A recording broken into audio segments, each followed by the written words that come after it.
கேரள மாநிலம் வயநாடு பகுதியில் கடந்த சில தினங்களுக்கு முன்பு கனமழையால் அடுத்தடுத்து நிலச்சரிவுகள் ஏற்பட்டது. இந்த நிலச்சரிவில் சுமார் 1000க்கும் மேற்பட்டோர் மீட்கப்பட்டு சிகிச்சையில் உள்ளனர். 300க்கும் மேற்பட்டவர்கள் உயிரிழந்துள்ளனர். தொடர்ந்து அப்பகுதியில் மீட்புப் பணிகள் நடைபெற்று வருகிறது. நிலச்சரிவில் பாதிக்கப்பட்டு உறவுகளையும் உடைமைகளையும் இழந்து முகாம்களில் தங்கியுள்ள மக்களுக்கு உதவும் வகையில் உதகையை அடுத்த எல்லநல்லி பகுதியில் உள்ள இளைஞர்கள் மூலம் செயல்படுத்தப்படும் நண்பர்கள் கூட்டமைப்பு குழு சார்பாக பொதுமக்கள், நண்பர்கள் மற்றும் பல்வேறு மாவட்டங்களில் இருக்கும் குழுவை சார்ந்தவர்கள் மூலம் ரூபாய் 5 லட்சம் வரை நிதி திரட்டி முகாம்களில் உள்ள மக்களுக்கு நலத்திட்ட உதவிகளை அனுப்பி வைத்தனர்.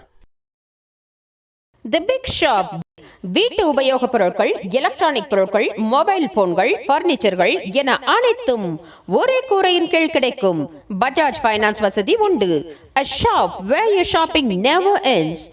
வயநாட்டில் ஏற்பட்ட நிலச்சரிவின் காரணமாக பாதிக்கப்பட்ட மக்களுக்கு உதவும் வகையில் தமிழகம் எங்கும் இருந்து அநேக அமைப்புகள் மூலமாக நலத்திட்டங்களையும் உதவிகளை செய்து கொண்டிருக்கின்ற என்னுடைய தமிழ் சொந்தங்களுக்கு முதற்கண் எங்கள் வணக்கத்தை தெரிவித்துக் கொள்கின்றோம்.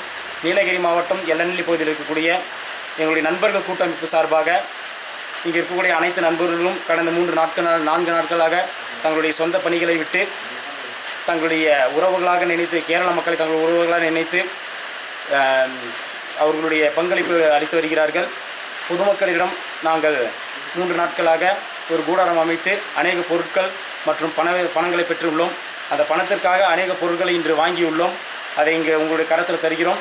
இன்றைய தினம் கேரள மாநிலத்தில் பாதிக்கப்பட்ட மக்களுக்காக நிவாரணப் பொருட்களை நண்பர்கள் கூட்டமைப்பு சார்பாக எல்லநல்லி பகுதியிலிருந்து இன்று எடுத்து செல்கிறோம் என்று என் அன்போடு தெரிவித்துக் கொள்கின்றோம். ராகம் டிவி யூடியூப் பக்கத்தை சப்ஸ்கிரைப் செய்யுங்கள்.